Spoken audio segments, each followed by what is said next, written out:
Imagine this. It's 1944. The largest amphibious invasion in history, D-Day, is underway.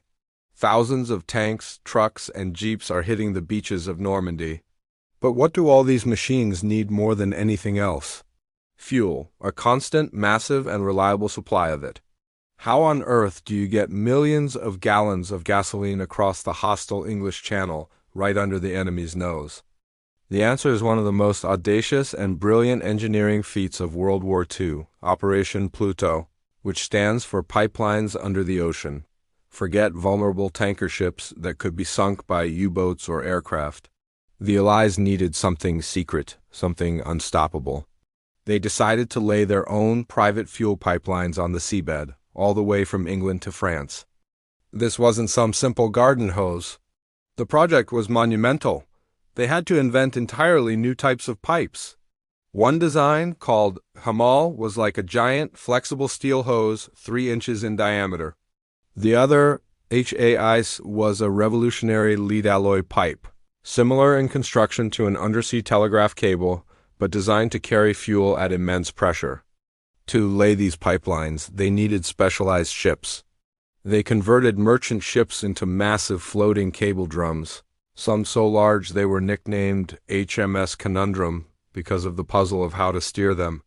These colossal drums, some weighing 1,600 tons, the weight of a naval destroyer, would spool out the pipeline as they slowly crossed the channel. The first pipelines were laid just weeks after the initial D-Day landings.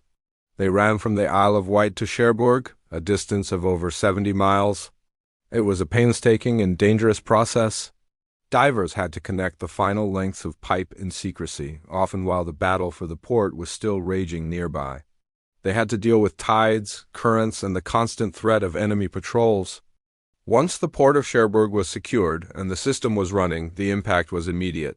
These underwater pipelines began pumping hundreds of thousands of gallons of fuel every single day directly to the Allied armies. As the advance pushed deeper into France, more pipelines were laid, this time a shorter route from Ingenious to Boulogne. By the time the war in Europe ended, Operation PLUTO's pipelines had delivered over 172 million gallons of fuel. That's an almost unimaginable amount. This constant flow of gasoline, diesel, and aviation fuel was the lifeblood of the Allied war machine. It powered the tanks of Patton's Third Army as they raced across France and fueled the Spitfires and Mustangs that controlled the skies. Operation PLUTO was a secret weapon hidden in plain sight, a logistical masterpiece that ensured the Allied armies never ran out of gas. It's a powerful reminder that wars aren't just won by soldiers on the front lines, but also by the innovators, engineers, and audacious thinkers behind the scenes who dare to solve impossible problems. Thank you so much for watching.